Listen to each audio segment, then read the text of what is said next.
अस्सलाम वालेकुम। आज आपके लिए एक होम टूर लेकर आई हूँ और इस वीडियो में आपको बताऊंगी कि ये घर कहाँ पर है और इसका रेंट क्या है, इसकी प्राइस क्या है, और साथ साथ कंप्लीट होम टूर दूंगी। और इसमें आपको ये भी देखने को मिलेगा कि इसका बिल्डर ने कैसा लेआउट दिया है, क्या डिज़ाइनिंग है इस घर की, और बिल्डर का नाम क्या है, और ये घर इसकी लोकेशन क्या है, ये किस एरिया में सिचुएटेड है। वो तमाम चीज़ें इस वीडियो में आपको बताऊंगी। तो पहले होम टूर शुरू करते हैं। घर में एंटर होने के बाद ये फ्रंट पे ही बिल्कुल क्लोजेट दिया हुआ है, जो कि जैकेट्स और शूज़ रखने के लिए होती है। अच्छा, अब ये जो वीडियो थी ना, ये कुछ टाइम पुरानी है। मतलब अब जो है ये एरिया पूरी तरह से बन गया है, इसका कंस्ट्रक्शन वर्क पूरा कंप्लीट हो गया है और इसमें ग्रासिंग वगैरह सब कुछ हो गई है। और अब बस यहाँ से एंटर होने के बाद ये दो डोर हैं। ये एक डोर जो है वो पाउडर रूम है और दूसरा डोर लॉन्ड्री रूम है, और उसके बाद जो है वो मेन एरिया जिसमें किचन और लिविंग एरिया आता है। तो कनाडा में जो है वो इन्फ्लेशन बहुत ज़्यादा मतलब राइज़ हो गई है, तो उसकी वजह से जो हाउसिंग की प्राइस है और स्पेशली रेंट वो बहुत ज़्यादा हो गए हैं। तो हर कोई परेशान है घर लेने के लिए, और बेसमेंट्स के रेंट इतने ज़्यादा हो गए हैं। तो मतलब जीटीए में स्पेशली मीन्स के टोरंटो के आसपास जो करीब करीब की सिटीज़ हैं like Milton, Mississauga, Brampton, Pickering, Vaughan वगैरह, तो यहाँ पे इतने ज़्यादा रेंट है। बेसमेंट ही इतनी ज़्यादा है कि हाउस की अपर पोर्शन की बात तो अलग ही है। तो उन सब के कंपैरेटिवली ये जो एरिया है वो जीटीए में नहीं आता है। तो यहाँ पे रेंट अभी बहुत कम है, क्योंकि ये भी कंस्ट्रक्शन ही हो रही थी। अब जाके ये एरिया, इसका कंस्ट्रक्शन का काम रिसेंटली कंप्लीट हो चुका है, और इसमें अब जितने भी घर थे वो ऑलमोस्ट उसमें लोग आ गए हैं, लोगों ने रेंट कर लिया है, टेनेंट आ चुके हैं। अभी भी काफ़ी सारे ऐसे घर हैं जहाँ पे टेनेंट नहीं हैं। तो मैं भी आपको इसका रेंट भी बताऊंगी और इसकी लोकेशन बताऊंगी। सबसे पहले तो यहाँ पे इसका लेआउट ऐसा है कि एंटर होते के साथ ही किचन है, और यहाँ पे राइट साइड पे लिविंग रूम है, और इसी के लेफ़्ट साइड पे जो है वो डाइनिंग एरिया दिया हुआ है। तो ये एक फैमिली के लिए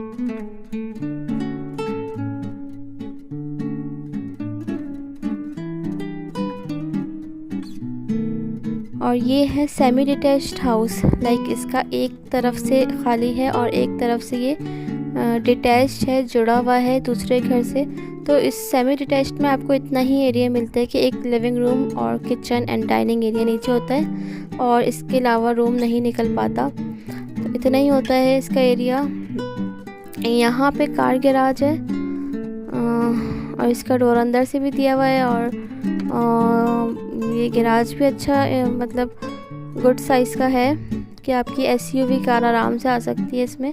और यहाँ नीचे बेसमेंट में जाने का रास्ता है। बेसमेंट अभी इसकी अनफिनिश्ड है, तो मैं भी आपको वो फिर बाद में लेके चलती हूँ। अभी ऊपर बेडरूम की तरफ चलते हैं। इसमें 4 बेडरूम का ये हाउस है, और अभी मैं आपको इसका रेंट बताती हूँ कि इसका रेंट क्या है। सबसे पहले तो इसकी लोकेशन बताऊँ कि ये कहाँ पर है। तो ये है आउटसाइड जीटीए।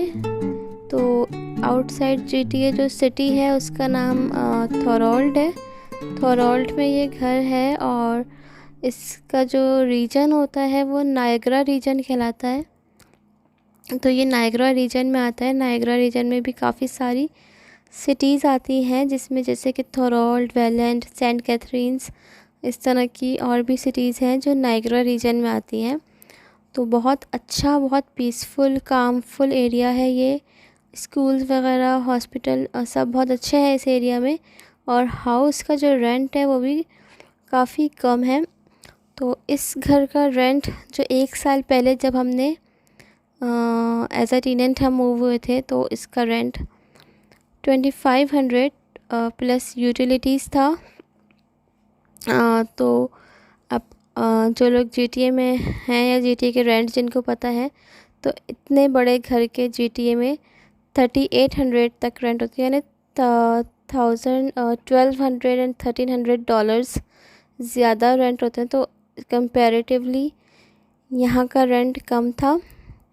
और यहाँ पे अभी जो मैंने रूम दिखाया था वो मास्टर बेडरूम था, जो कि सबसे बड़ा रूम था। इसके बाद जो तीनों रूम है वो इसका साइज़ इतना ही है कि आप एक बेड और एक साइड टेबल रख सकते हैं, या एक कंप्यूटर टेबल या स्टडी टेबल आराम से रख सकते हैं। और इन सब में क्लोज़ेट भी है, वॉक इन क्लोज़ेट भी है, और यहाँ पे ये बिल्ट इन क्लोज़ेट है। तो इसका ये लेआउट है, ऊपर पूरा कारपेटेड है ये घर। और जितने भी घर हैं एम्पायर कम्युनिटी के तो वो ऑलमोस्ट ज़्यादातर ऊपर उसमें कारपेटिंग ही की हुई है। तो इसके बिल्डर का नाम है एम्पायर। तो आप अगर देखना चाहें सर्च कर सकते हैं एम्पायर के कहाँ कहाँ अभी बहुत ज़्यादा प्रोजेक्ट इनके बन रहे हैं एम्पायर वालों के। और इनका एम्पायर वालों का मतलब इस कम्युनिटी में जितने भी घर हैं मतलब थोड़ा तो आगे पीछे होता है, सब अपनी मर्ज़ी से अपग्रेड लेते हैं, अपनी मर्ज़ी से आगे पीछे डिज़ाइनिंग करवाते हैं, बट ऑलमोस्ट ऐसा ही लेआउट है जैसे मैंने आपको नीचे दिखाया, किचन एंड लिविंग एरिया। तो इन तमाम इस कम्युनिटी में ऐसा ही लेआउट है। और यहाँ पे एक वॉक इन क्लोज़ेट है। तो जो 2 रूम्स है, मास्टर बेडरूम और इस वाले रूम में वॉक इन क्लोज़ेट है, और बाकी जो 2 बेडरूम्स है उसमें सिंपल क्लोज़ेट है, वॉक इन नहीं है। और यहाँ पे फिर एक कॉमन वॉशरूम दिया हुआ है, और यहाँ कॉमन वॉशरूम में जो है बाथ टब है, और जो दूसरा वॉशरूम तो मास्टर बेडरूम में वहाँ पे फिर एक स्टैंडिंग शॉवर दिया हुआ है। तो ये इसका लेआउट है। अभी लास्ट में फिर मैं आपको दिखाऊंगी कि क्योंकि मैंने पहले जब भी आपको दिखाया था उस टाइम अप्लाइंसेस वगैरह नहीं लगी थी, तो एक प्रॉपर लुक नहीं आ रहा था, फिनिश लुक। तो मैं अभी लास्ट में वीडियो के लास्ट में आपको एक प्रॉपर लुक दिखाऊंगी कि अप्लाइंसेस लगने के बाद फिर इन घरों का प्रॉपर लुक फिनिश लुक क्या होता है। तो उसके लिए आप वीडियो को देखें एंड तक। तो और हमने लिविंग और डाइनिंग को किस तरह सेटल किया है वो भी फिर दिखाऊंगी। अभी तो ये एम्प्टी हाउस टूर है एक तरह से। तो यहाँ पे जो है वो ये 4th बेडरूम है। इस वाले बेडरूम को भी हमने अपने बच्चों का रूम बनाया हुआ है। यहाँ पे हस्बैंड का ऑफिस रूम बना हुआ है। ये मास्टर बेडरूम है जो अभी पूरा सेटल हो चुका है। यहाँ पे हम लोगों की तकरीबन सेटिंग अब जाके पूरे घर की कंप्लीट हुई है। तो इसका रेंट ये मैंने आपको बताया था ना, अराउंड 2300 से 2500 तक था। हम तो 25 था, और लेकिन आसपास जितने घर थे उन्होंने कुछ ने 23 में, कुछ ने 2400 में, इस तरह ही रेंट पे दिया हुआ था। तो यहाँ पे ये बेसमेंट अनफिनिश्ड है। तो बेसमेंट में तो वो एसी फ़िल्टर वगैरह लगे होते हैं, और फिर जब इसको फिनिश करवा लेते हैं तो फिर लोग बेसमेंट को भी रेंट पे अलग से देते हैं। तो फिर उससे भी आप रेंट ले सकते हो। बट बेसमेंट में जो है वो बहुत बच्चों के साथ थोड़ी प्रॉब्लम हो जाती है, थोड़ी सी प्रॉब्लम हो जाती है। तो पहले हम लोग मिल्टन में रहते थे। तो ये बेसमेंट का पूरा एरिया है। अब जब ये बनेगा तो आई थिंक यहाँ पे वॉशरूम बनेगा, ये बेडरूम बनेगा, ये तमाम चीज़ें डोर लग के फिर क्लोज़ हो जाती हैं, और यहाँ सब पे डोर्स लग जाते हैं। ये फर्नेस रूम वगैरह होता है। ये तमाम चीज़ें बिल्कुल एक वुडन डोर से बंद कर दी जाती हैं बेसमेंट में।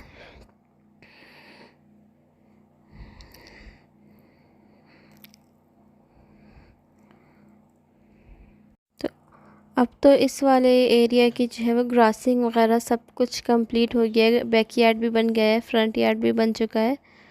और यहाँ से ऊपर चल के मैं आपको दिखाती हूँ कि इसका अप्लाइंसेस लगने के बाद क्या फ़ाइनल लुक था। तो ये है इसका फ़ाइनल लुक आफ्टर अप्लाइंसेस। इस तरह कुछ इसका डिज़ाइन आ रहा है। तो आई होप ये वीडियो जो लोग सर्च कर रहे हैं कि कहाँ पे सस्ते घर हैं उनके लिए कुछ काम आई होगी। तो अभी हम लोगों ने इसको मतलब अब तो हम लोग को रहते हुए टाइम हो गया, तो जो है वो ये इस तरह कुछ दिखता है। फिर मैं आप लोगों से नेक्स्ट वीडियो मिलती हूँ। जब तक के लिए अल्लाह हाफिज़। लाइक करना बिल्कुल भी मत भूलिएगा वीडियो को। तो फिर आपसे नेक्स्ट वीडियो में मिलते हैं। अल्लाह हाफिज़।